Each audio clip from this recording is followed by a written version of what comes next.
교수님께 합장 1배 올리겠습니다. 반갑습니다.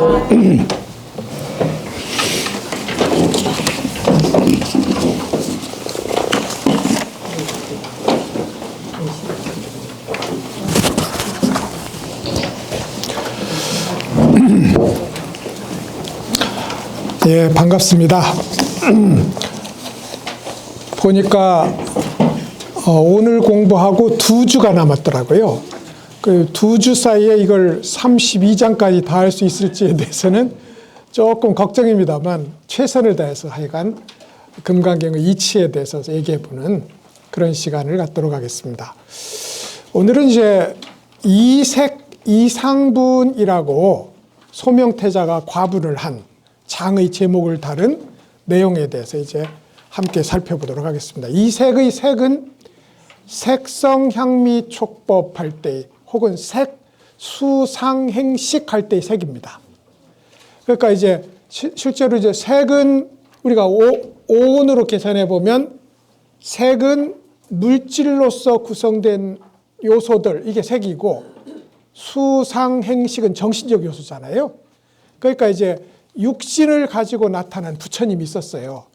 그 부처님의 모습이 우리랑 전혀 다른 뛰어난 모습이었으므로 그 모습만 가지고도 사람들이 중생들이 환희심을 내고 귀의를 하고 번뇌에서 벗어날 수 있는 그런 이제 계기가 됐다는 거예요. 그래서 실제로 부처님 시기에는 부처님에 대한 귀의가 거의 대부분 부처님의 용모를 보고 합니다.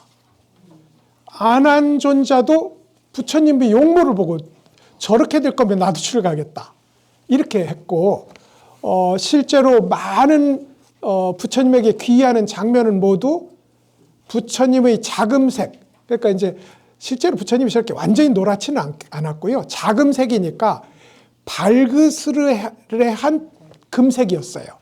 불그스레한 핏빛이 도는 금색, 그래서 자금신이라고 불렀습니다. 자금신의 광채가 나는 것을 보고 귀의를 했다 하는 것이 거의 초기 경전에 나오는 귀의의 이 장면의 상투어입니다.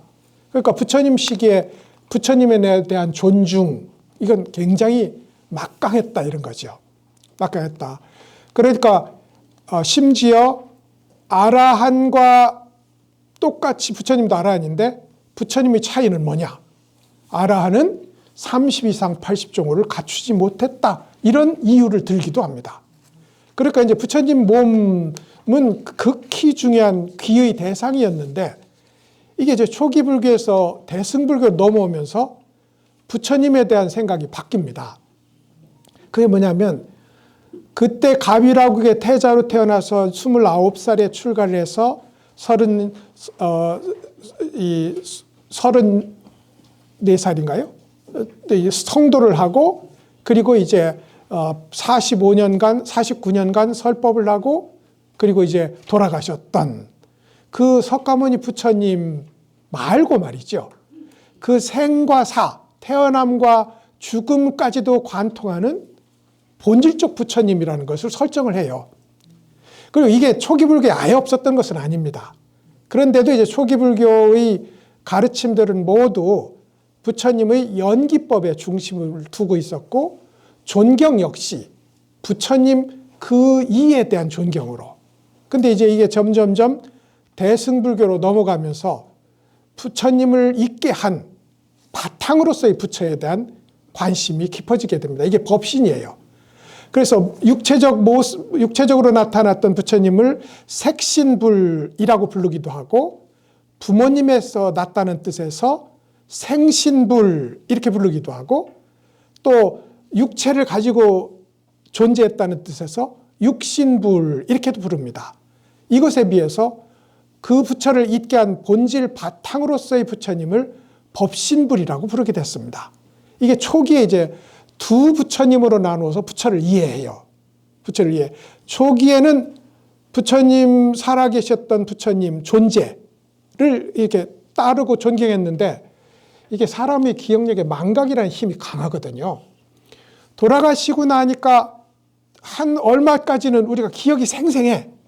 그래서 그 눈짓 하나 손짓 하나 전부 우리 기억 속에 생생하니까 부처님에 대한 귀의심으로 신앙생활 혹은 수행생활을 이끌어갈 수 있었는데, 이제 세월이 지나가면서 기억이 희미해지고 전해 듣고 하면서 부처님에 대한 이제 소위 그 역사적 존재에 대한 존경심이 한계에 있게 됩니다. 그래서 이제 소위 초월성을 갖는 불생불멸적 법신을 설정함으로써 색신으로 나타난 부처님과 법신으로 불생불멸하는 이 소위 여여한 부처님을 둘 아닌 관계로 파악하는, 이걸 총체적으로 묶어서 불신관이라고 부릅니다.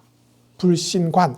그리고 이 법신의 출현은 금강경의 설법에 있어서 굉장히 중요한 이야기가 되거든요. 거기서 뭐라고 부르냐면 모양을 떠난 부처님이 있다. 모양에 한정되지 않는 부처님이 있다.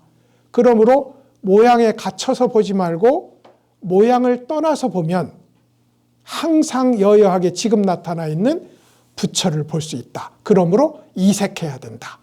모양을 떠나야 된다. 물질적 부처님의 관념을 떠나야 된다. 이게 이색입니다. 이상은 모양상자니까 모양을 떠나서 부처님을 보라는 뜻입니다. 모양을 떠나서 32상 80종호가 이 상이 가리키는 바예요. 부처님은 여러 가지 이제 상호를 갖췄잖아요. 상은 큰 특징, 호는 그것보다 세세한 신체적 형상들이라고요. 우리가 이제 지금 부처님 모습에도 구현되어 있는 것처럼 미간에 흰 털이 나 있고 정상에 그 정수리에 살상투가 올라가 있고, 그리고 그 손이 앉아있는 상에서는 확인할 수 없지만 그 손이 무릎을 지날 정도로 길고, 그 중에 이제 치아가 40개였다는군요. 원래 옛날에는 성인들은 치아가 많았대요. 그래서 이제 우리 신라에도 이사금, 이게 이빨을 가리킨 거거든요. 그래서 이제 성인은 치아가 많았다고 했는데 부처님은 좀 너무 많았어. 너무 많았어. 그러다 보니 입이 클 거 아닙니까? 입이 크니까 혀도 길었어요. 그래서 이제 머리카락을 덮었다. 머리카락을 덮었다. 근데 더 우리한테 엄청, 우리도 그런 복을 받았으면 싶은 게, 아무 음식이나 입에 넣어도 치아가 40개나 되시니까 그랬는지 모두 천하의 진미로 바뀌시는 거예요. 모두 아무 음식이나 최고야. 사실이 그렇지요. 인연으로 오는 모든 음식은 최고인 거 아닙니까? 철학적으로도 그렇지만 실제적으로도 그랬다는 이제 전하는 이야기가 있습니다. 이렇게 이제 큰 특징들 32가지, 이걸 가지고 이제 부처를 파악하는 부처님에 대한 관점이 있었는데, 이 역시 실제로는 거울에 비친 그림자와 같으므로 그림자를 보고 그 사람이라고 할 수는 없지 않느냐. 그러니까 진짜 부처, 법신으로의 부처, 불생불멸의 항구불멸한 부처를 보려면 우선 먼저 부처님이라는 관념부터 벗어나보자. 저렇게 거룩하고 성스러운 부처님, 저렇게 완전한 형상, 덕스러운 형상을 갖춘 부처님, 요거부터 내려놔보자 이겁니다. 내려놔보자. 우리가 예를 들어 우리 모양 버리기는 쉬워요. 내가 이제 불교 공부 좀 조금 해봤으니까 계율도 안 지키고 인욕도 안 하고 보시도 안 하니까 이 모양 이 꼴이지. 이러면 처음에는 감정적으로는 불편하지만 수용할 수 있어요. 근데 부처님이라는 존재에 가면 이게 잘 안 됩니다. 저 완전한, 근데 만약에 부처님이 정말로 우리 눈앞에 저런 완전한 모습과 완전한 표정과 완전한 행동 거지를 가지고 나타났는데 황금빛으로 가득 차. 이 방문을 열고 들어오는데 이 방이 환해. 그럼 우리가 모양 떠날 수 있겠어요? 어렵거든. 이 이색 이상이라는 이 소위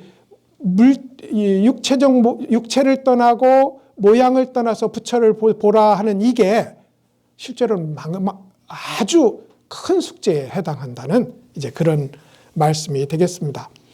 뭐 사실 우리 용모에 대한 집착을 내려놓는 것이 쉽다 했지만 절대 그렇지 않죠. 요즘 이제 우리가 경기도 안 좋은데 립스틱 지수라는 게 있대요. 립스틱 지수라는 게 있다네. 경기가 좋지 않을수록 립스틱이 막 팔린다는 거야. 저도 이제 이런저런 그에 대한 설명은 있는데 우리식으로 생각해 보면, 자 보자, 이런저런 나를 지탱할 여러 조건들이 위험해. 그럼 우리가 기댈 수 있는 게 뭐야? 몸뚱이 하나지 뭐. 그래서 하여간 립스틱 지수라는 것이 있다는 겁니다. 그러니 우리가 얼마나 우리의 모양에 집착하느냐 하는 이걸 이제 충분히 알 수가 있고, 공작은 자기가 이쁜 거 알아요. 여러분, 새는 새가 이쁜 거 압니다. 자기 예쁜 거 드러내고 암컷은 예쁜 수컷에만 가요. 암컷은. 그래서 이제 공작은 그 깃털이 자기 생명선이야. 그래서 비가 오면 날지 않는다는 겁니다. 진흙 묻을까 봐. 진흙 묻을까 봐. 그 사냥꾼이 가도 날개가 더러워지니 차라리 잡히겠다. 이게 중국의 설화집에 나오는 얘기예요. 날개가 잡히느니 차라리 날개가 더러워지느니 차라리 잡히고 말겠다. 뭐 이런 거죠. 이게 이 웅자가 우리가 영웅이라는 영웅자가 있잖아요. 수컷 웅자인데 새의 수컷을 가리킵니다. 새의 수컷. 근데 수컷 중에 최고로 위대한 영웅, 이게 누구냐면 부처님이에요. 그래서 대웅이거든. 이게 다 이 아름다움과 관련돼 있어요.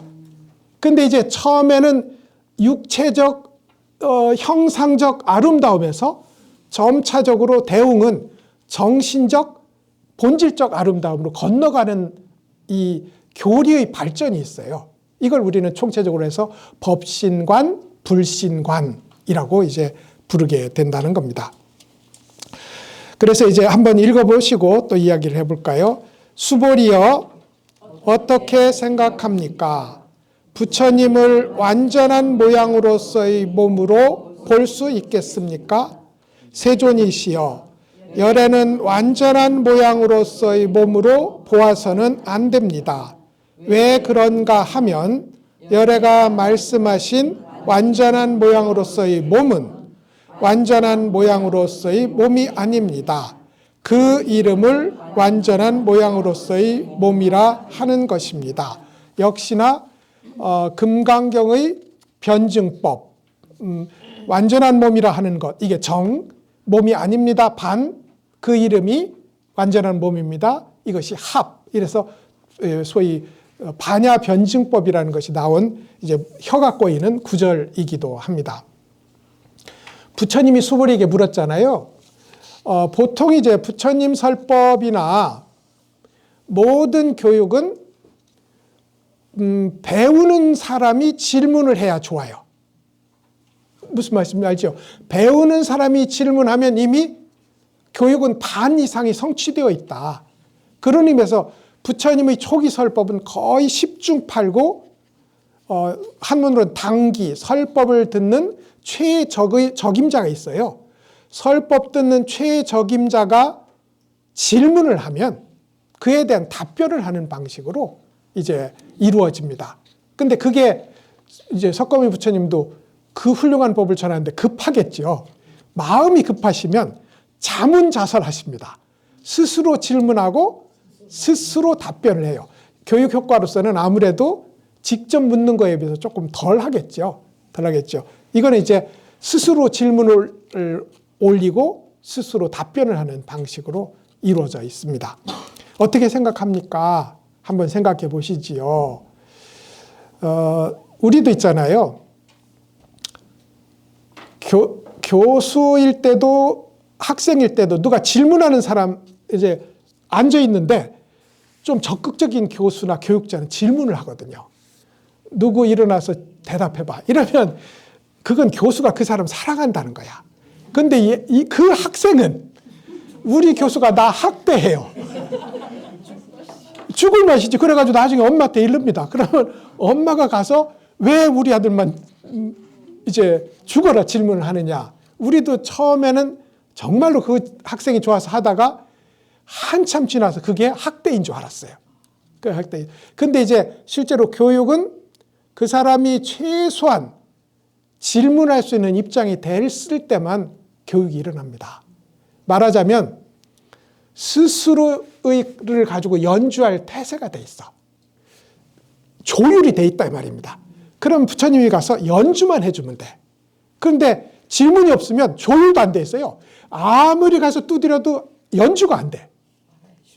예. 그래서 이제 부처님은 할 수 없이 수월에게 자 질문해봐 하고서 이제 어떻게 생각합니까? 이렇게 써요. 그래 놓고 부처님을 완전한 모양으로서의 몸으로 볼 수 있겠습니까? 있어요. 구족색신이라는 뜻이거든요. 완전한 몸으로서, 완전한 모양으로서의 몸입니다. 구족색신. 그러니까 우리가 눈도 있고 귀도 있고 코도 있고 입도 있고 완전히 갇혀 있으면 구족이지요. 완전히 못 갖추면요. 불구. 예, 완전히 못 갖추면 불구거든요. 근데 여기서는 한 걸음 더 나가서 눈, 코, 귀, 입을 포함한 모든 것이 최고의 덕상으로 이루어져 있다. 그런 몸을 종합한, 그런 특징을 종합한 몸. 이게 열애잖아요. 30 이상 80종호를 종합한 육신. 그걸 색신이라고 부릅니다. 그러니까 제가 여기 이렇게 번역한 거죠. 완전한 모양으로서의 몸. 우리는 비록 이목구비를 갖췄지만 부처님의 30 이상 80종호가 아니므로 불완전한 모양으로서의 몸입니다. 왜 그렇겠어요? 우리 마음이 불완전한 덕성을 갖추었기 때문에 우리 모습 역시 불완전할 수밖에 없어요. 심지어 우리가 못생겨도 있잖아요. 마음속에 예를 들어서 육바라밀을 지금 실천하고 있고 지금 현재 선정과 지혜를 실천하고 있다면 우리 못생긴 용모가 하나하나 빛나게 됩니다. 가섭존자가 있잖아요. 못생겼어요. 제바 달다가 악당의 대명사잖아요. 부처님 사촌 동생. 30가지가 부처님하고 똑같았어요. 근데 악당이잖아요. 근데 악당인데 가섭존자는 막 구석구석 찾아보니 부처님하고 같은 데가 7군데 있었어요. 그러니까 별로야. 왜냐하면 안한존자나 난타 같은 이들도 전부 30가지쯤 완성했거든요. 근데 하여간 이 가섭존자는 못생겼단 말입니다. 그런데 가섭존자의 저 못생긴 얼굴이 한결같이 빛나 보이는 것, 한결같이 위험 있는 것은 그이가 전한 깨달음의 등불이 가섭이 없었으면 안 되는 거잖아요. 그런 의미에서 사실은 못생겼어도 마음속에 덕이 갖추어져 있으면 그건 완전한 덕성이고 그렇지 못하면 불구다. 근데 애석하게도 우리는 스스로 갖추지 못했음을 인정할 필요가 있다. 이거죠. 그래서 이제 완전한 모양으로서의 몸으로 볼 수 있겠습니까? 라고 물었어요. 그러자 세존이시여 열애는 완전한 모양으로서의 몸으로 보아서는 안 됩니다. 이제까지는 30 이상 80종호라야 열애다 했는데 그 말을 이제 정면으로 뒤집는 말이기도 합니다. 근데 여러분 이게 어떤 것이든 이 지혜의 발전은 앞을 버리지 않습니다. 앞에 이루었던 지혜가 작은 지혜고 중간 지혜고 큰 지혜가 있다면 중간 지혜는 작은 지혜를 버리지 않아요. 큰 지혜는 작은 지혜, 중간 지혜를 버리지 않습니다. 무슨 말씀인지 알지요? 다 끌어안아요. 그러니까 실제로 부처님은 세속일에도 밝으셨거든요. 부처님은 세속의 셈법에도 밝으셨어요. 그러니까 관상에도 밝았고 심지어 걸음걸이를 보고 사람의 품성을 알 수 있는 요즘으로 심리학 상담 박사쯤 됐다고요. 그러니까 세속일에도 밝았어요. 수학에도 밝았고. 그런 의미에서 이제 작은 지혜를 버리지 않는다. 그러면 30 이상 80종을 버리는 거냐 이 말입니다. 버리는 것은 아니라 이런 겁니다. 우리가 욕망으로 살아가는 존재니까 10원보다는 100원이 좋아요. 은보다는 황금이 좋고 황금보다는 다이아몬드가 좋고 추남보다는 미남이 좋은 거예요. 그건 확실한 거거든요. 근데 그러면 우리가 그 욕망의 존재이므로 부처님을 선망하게 하려면 제일 먼저 아름다운 부처님의 모습을 드러낼 필요가 있습니다. 아름다운 부처님의 모습, 초인적인 부처님의 능력, 이걸 보여줄 필요가 있다고요. 부처님 보여줬어요. 그런 모습을 수시로 보여줬습니다. 예를 들어서 한 장자 집에 갈 때는 장자가 이 부처님과 불제자들을 믿지 않을까 봐 제자들을 한 명씩 파견 합니다. 자, 목건년 가라. 이러니까 목건이 구름을 타고 쭉 갑니다. 가면서 막 온몸에서 불을 내고 온몸에서 물을 내고 꽃비를 내리면서 그 집에 내려갑니다. 와, 부처님 제자가 500명이 다 그래요. 500명이. 그러고 나서 부처님이 또 이 천신들을 데리고 그 집에 방문을 한다고요. 비록 설하지만 여기에는 아주 뚜렷한 도리가 있어요. 그건 뭐냐면 세속에 선망하는 방식으로 불법을 선망하도록 하는 것. 무슨 말인지 알죠? 돈 많은 것이 좋다 하면 불법을 믿으면 돈이 더 많아. 예쁜 걸 좋아하면 불법을 믿으면 더 예뻐. 능력을 좋아하면 불법을 믿으면 초능력이야. 이렇게 더 큰 선망할 지점을 세워놓는 것, 이게 불법의 일보입니다. 30 이상 80 정도 그래요. 그런데 거기에만 매달려 있으면 집착이잖아요. 그 집착을 내려놓도록 금강경은 두 번째 부정을 하는 겁니다. 이제까지 내어놨던 제1목적지, 여기에 너희 머물 수 있을 거냐? 제2목적지가 있다. 비교할 수가 없다. 그러니까 제1목적지를 내려놓고 가자. 이런 얘기가 열애는 완전한 모양으로서의 몸으로 보아서는 안 됩니다. 이런 뜻입니다. 그러니까 그럼 완전한 모양으로서 몸, 궁극적 도착지, 거기가 바로 법신의 자리입니다. 이 법신은 여러분 부처님만 가지고 있는 게 아니고 10대 제자만 갖고 있는 게 아니고 보살들만 갖고 있는 게 아니고 가장 못난 우리들조차 조금의 훼손도 없이 완전하게 구축하고 있다는 겁니다. 다만 나 하는 이 편파적 나 의식 때문에 이게 가려져 있어서 안 보이는 거예요. 그것이지 우리가 모두 갖추고 있는 이것에만 바로 돌려 눈 뜨면 우리가 곧 법신을 갖춘 부처님이다. 그런 의미에서 이제 모양을 떠나면 우리는 곧 스스로에게 내재되어 있고 세상에 편만한 부처를 볼 수 있다. 이런 얘기에서 완전한 모양으로서의 몸으로 보아서는 안 됩니다. 꼭 30 이상 80 정도가 아니라 7가지 특징만 갖춰도 얼마든지 부처고, 아니면 30 이상 80 정도 중에 어떤 것도 해당이 안 돼도, 그럴 리는 없지만요, 어떤 것도 해당 안 돼도 스스로 생각의 그림자만 내려놓으면 이미 법신으로 완전하다. 이게 법신을 드러내기 위해서 색신을 부정한 도리가 됩니다. 왜 그런가 하면 열애가 말씀하신 완전한 모양, 이제까지 30 이상 80 정도를 말했거든요. 이게 이제 열애가 왜 30 이상 80 정도를 말했느냐? 많은 돈, 많은 능력, 더 아름다운 모습을 요구하는 중생들의 근기에 맞춰서 예뻐지고 싶으냐? 불교 믿어라. 부자 되고 싶으냐? 불교 믿어라. 능력 갖고 싶으냐? 불교 믿어라. 하고 해보면 진짜 이제 보여지는 거거든요. 능력도, 부유도, 예쁨도. 거기에 매달려서 내가 부처 믿었더니 이만큼 멋있어졌어. 여기에 머물면 소승이라는 겁니다. 내려놓고, 이걸 내려놓고 다시 가보자. 진짜가 저기 있다. 이게 이제 부처가 말씀하신 완전한 모양, 이게 이제 우리한테 내려놓은 제1목적지입니다. 그것은 완전한 모양으로서의 몸이 아닙니다. 법신이 아닙니다. 이건 우리 진짜 목적지입니다. 그러므로 이 진짜 목적지, 그런데 핵심은 이게 우리 불교과 달라요. 우리는 극락을 위해서 현생을 버리지 않습니다. 무슨 말씀인지 알죠? 내일의 행복을 위해서 오늘을 버리지 않아요. 오늘이 바로 행복 그 자체를 아는 거지 지금을 버려서 극락을 가지 않습니다. 이게 대승입니다.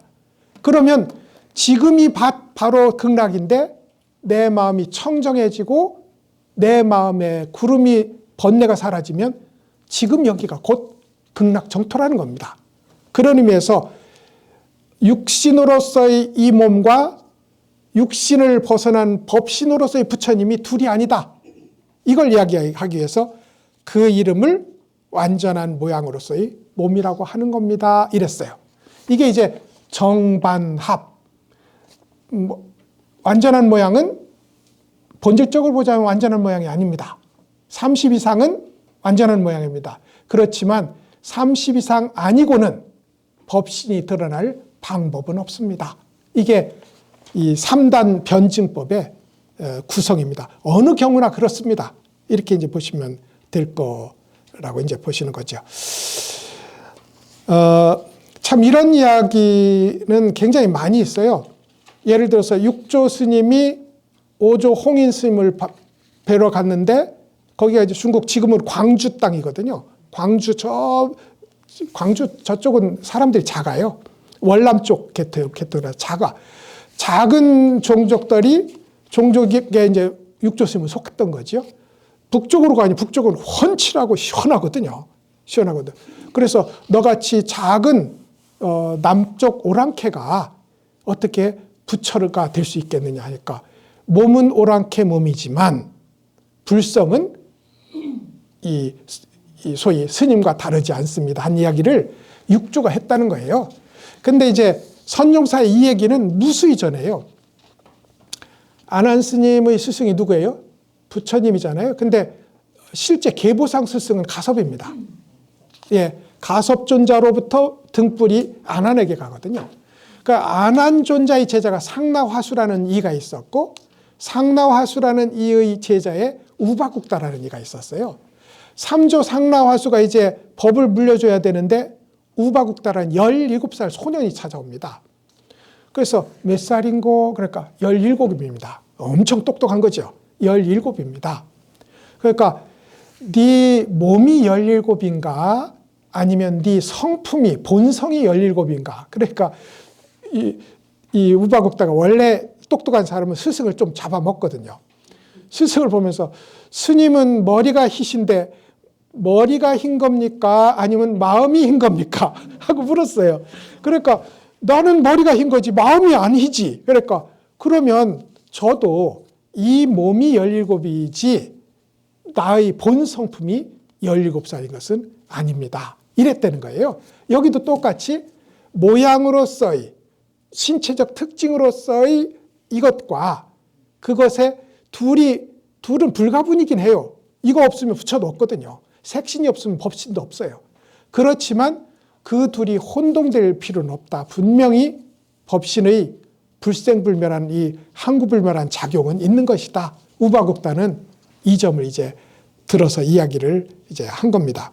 그래서 이제 보시면 부처님을 완전한 모양으로서의 몸으로 볼 수 있겠습니까? 하고 부처가 수몰에게 물었다고요. 근데 이제 이 완전한 모양으로의 부처는 있잖아요. 의미 없는 건 아니라는 거예요. 실제로는 우리 연불은 몇 가지 방식으로 이루어지는데 제가 보기에 굉장히 효과적인 연불 중에 하나가 우리는 칭명연불이지만 죽으나 사나 고함 질러가면서 아미탑을 하는 거지만 이거 좋은 거거든. 고함 질르면 잘 지쳐요. 지치면 나도 지쳐요. 내 속에 그 잘난 척하는 나도 지쳐. 계속 하다 보면 지치고 지쳐서 아이고 나도 모르겠다 하는 시점이 옵니다. 그러면 부처만 남아요. 그래서 칭명연불 좋아요. 칭명연불 좋아. 근데 굉장히 효과적인 연불 중에 관상연불이 있습니다. 부처님의 30 이상 80종을 가만히 관찰하는 거예요. 아, 머리는 저러시고 눈은 저렇고 불상을 보고 열심히 절에 와서 불상만 열심히 보면 연불을 하는 겁니다. 열심히 불상을 보다가 집에 가서 눈을 감고 머리가 어땠더라, 눈이 어땠더라 하고 부처님 모습을 상상하는 거예요. 이미지로. 이게 관상연불의 시작입니다. 그럼 이제 가다가 나중에 보면 나무를 봐도 부처님, 지나가는 사람을 봐도 부처님. 이제 연불이 완성돼가는 징조인 거죠. 이게 이제 소위 30 이상 80종으로 이용한 수행법이 있었고 오늘날까지도 가장 강력한 연불법 중에 하나이기도 합니다. 그러니까 32상 80종호가 완전히 버려야 될 건 아니에요. 그 믿음이 성취됐다면 그것조차 내려놓고 나아가라. 이렇게 이제 이해하시면 되겠습니다. 그래서 이제 완전한 모양으로 보아서는 안 됩니다. 왜냐하면 우리 몸은 어떻게 생겼던 연기로, 인연으로 일어난 거거든요. 우리가 얼굴이 밝다면 과거에 무엇인가 밝은 일, 불 켜주는 일, 상대를 빛나게 해주는 일을 했을 것이고, 예를 들어서 이름도 사랄라라는 왕이 있었어요. 이름도 사랄라인데 엄청 사랄라한 왕이었어. 그래서 이 사랄라 왕은 용모무쌍. 옛날 사람들이 용모에 대해서, 오늘날도 우리가 말을 안 해서 그렇지 용모 최고잖아요. 옛날도 그랬습니다. 옛날에도 다 소박하게 그렇지 않았습니다. 조조는 용모 때문에 왕 못했는데요. 뭐. 자기가 딱 보니까 왕할 상이 아니야.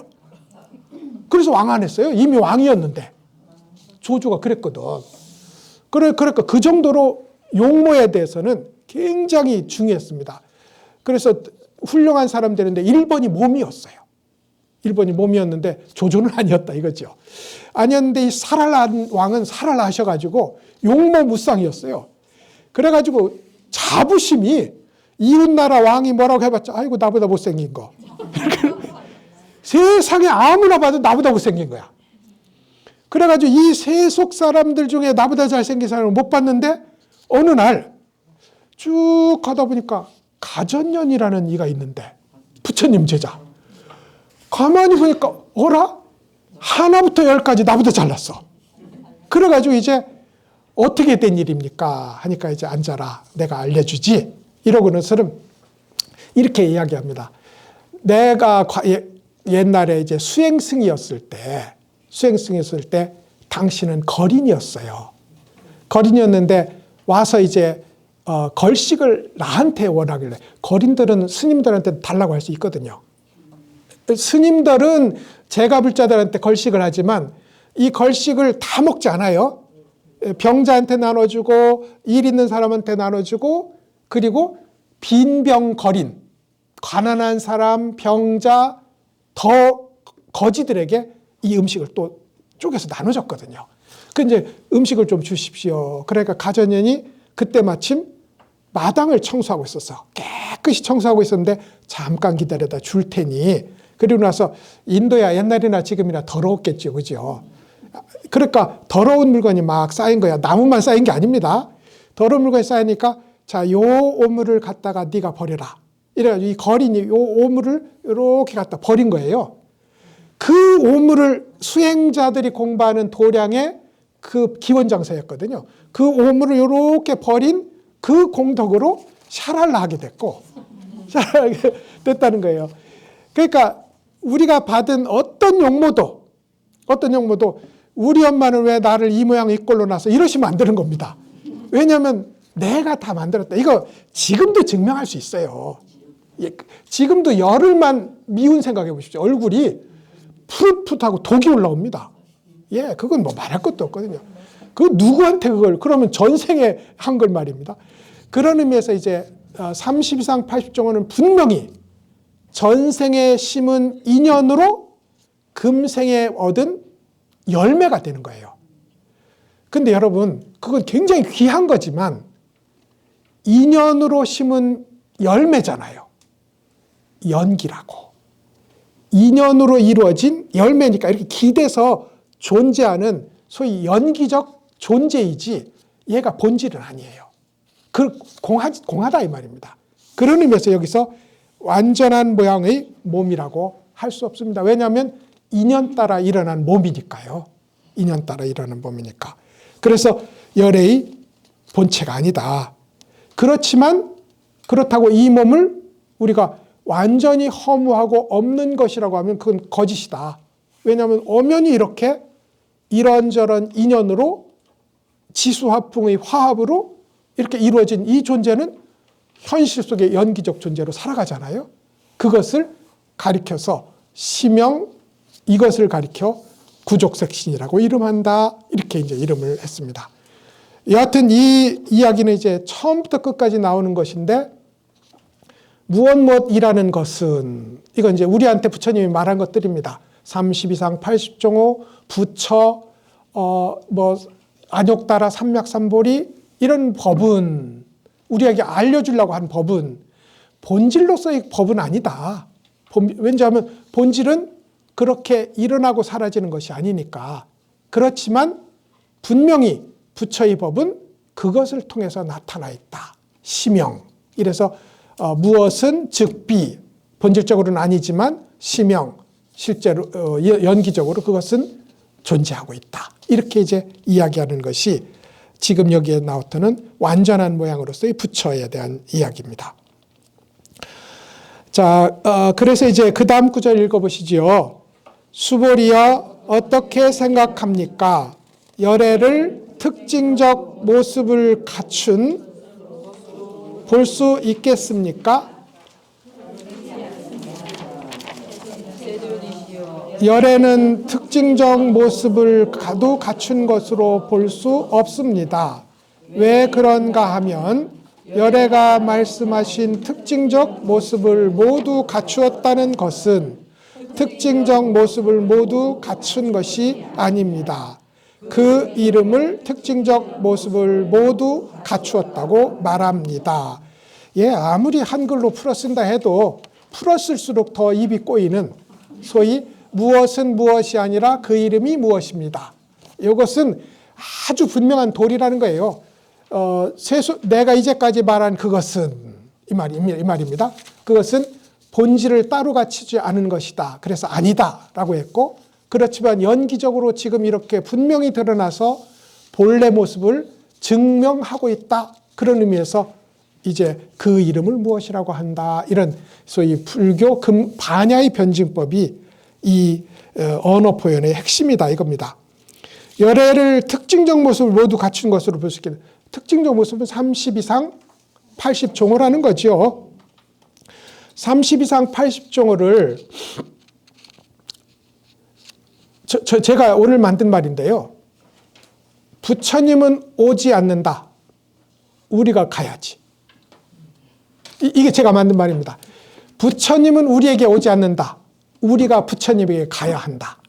이게 우리의 이 공부를 하는 입장이 돼야 돼요. 무슨 얘기인가 하니 부처님이 설사 30이상 80종으로 와도 우리는 볼 수 없어요.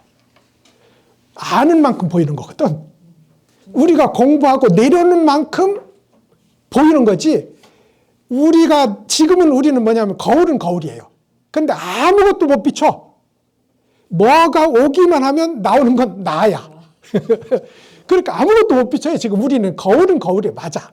맞는데 너무 때가 껴서 말할 때마다 저쪽에서 무엇이 와도 나야. 한 곡조밖에 못해요. 나라는 노래밖에 하나 못해. 그런데 이제 내가 먼지를 닦아내는 만큼 부처님의 30 이상 80종호가 우리 눈에 들어오기 시작합니다. 그렇죠. 부처님의 30 이상 80종호가 하나씩 들어와. 그 말은 내가 하나씩 갖춰나갈 때마다 그만큼 본다는 뜻입니다. 그러니 보살의 계위로 보면 등각보살이 돼야, 예? 십지 등각보살이 돼야 30 이상 80종호를 갖춰요. 그런데 더 무서운 건 이제 여기서 더 무서운 게 등각보살에서 30 이상 80종호를 갖추고 나서 보니 온 세상이 30 이상 80종호를 갖춘 부처예요. 그래서 제불이라고 부르는 거거든. 모든 부처님. 모든 부처님인데 보니까 나도 그렇거든. 그래서 자칫 나도 30 이상 80종호네 이러면 이 사람 중생입니다. 나도 30 이상 80종호를 갖췄네 하고 머물 수가 있어요. 그렇게 머물면 등각보살도 성불하지 못한다. 이런 교리가 있어요. 이런 교리가. 그게 이제 30 이상 80종호입니다. 등각이 되면 원만보신을 갖춘다. 이 불교 용어로 보면 그렇게 말해요. 그렇지만 원만보신에 머물면 법신의 궁극을 보지 못한다. 왜냐하면 원만보신 역시 부처하고는 아니거든. 진짜 부처는 아니거든. 역시 그림자지. 그래서 이제 그렇게 특징적 모습을 갖춘 것이 아닙니다. 라고 했어요.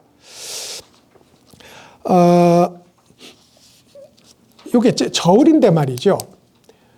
저울에 이제 물건을 재면 우리는 이게 이제 우리가 몸무게를 한 60, 70kg라고 합시다. 그러면 자 여기 있습니다. 뭐가 보여요? 하면 99.9가 70kg군요.를 볼 거라고요. 저울이. 근데 이게 쇠로 된 황동으로 된 저울대라는 건 못 보는 거야. 여기 새긴 눈금은 모양을 갖춘 부처이고 이 눈금으로 나타나 있는 이 저울대는 본래 부처라고요. 도화지에 그림을 그려놓고 뭐가 보입니까? 하면 산이 보여요. 이러면 화신만 본 겁니다. 색신만 본 거라고요. 30 이상 80 종호만 본 거라고요. 눈이 예쁘시네. 귀가 부처님이네. 이것만 봤다고요. 그런데 도화지잖아요. 흰 종이에 그려진 거잖아. 종이가 보입니다 하면 코를 가리켜도 종입니다. 귀를 가리켜도 종입니다. 머리카락을 가리켜도 종입니다. 이렇게 말할 수 있다 이 말입니다. 종이와 그림은 둘이 아니니까 이렇게 말할 수 있어요. 그런 의미에서 이것이 완전한 모습, 모양에만 휩쓸리면 바탕을 못 본다고요. 바탕과 겉으로 드러난 현상을 함께 보는 일, 이걸 지금 이 부처님 얘기에서는 이렇게 이제 이야기를 하고 있다. 특징적 모습 30 이상 80종이라고 내가 이제까지 얘기했는데 그것은 진짜 완전한 모습은 아닙니다. 그림자입니다. 그런데 현상적, 연기적 존재로 그렇게 나타난 것은 분명히 있습니다. 이렇게 해서 색신과 법신이 분명히 하나는 아니지만 둘도 아니다. 이게 중요하거든요. 둘이 아니라고 하나인 건 아닙니다. 법신과 색신은 파도와 바다가 완전히 같은 건 아니지만 둘은 아니잖아요. 그런 의미에서의 이 이야기가 30 이상 80종호에 대한 이야기가 되겠습니다. 자, 이래서 이제 제 20분의 이색 이상분을 이제 한번 살펴봤습니다. 핵심은 소위 색수상 행식으로 나눴을 때 물질적 존재로서의 부처님이 있다. 육체를 갖춘 부처님이 있다. 그 부처님은 금색신을 하고 광명으로 빛나는 그런 부처님이다. 보기만 해도 부처가 무엇인지 확인할 수 있을 정도로 장엄한 그런 부처님이다. 그래도 그 모양에만 빠져 있다면 부처를 못 본다. 모양을 벗어난 부처가 있다는 걸 알아야 된다. 이게 금강경의 발전입니다. 금강경은 진여법신이라는, 여기서 꼭 그 얘기는 안 했지만 진여법신이라고 하는 항상 불생불멸하는 자리에 바탕을 이루고서 모든 현상을 이뤄내는 본질로서의 부처, 이 진여법신이라는 개념을 최초로 내놓은, 교리사적으로 아주 확고하게 내놓은 그런 경전이다. 그래서 모양을 떠나서 육체를 떠나서 부처를 볼 줄 알아야 된다. 이게 이제 이색 이상분의 주 핵심 내용이 되겠습니다. 자, 여기까지 한번 하고 좀 쉬겠습니다.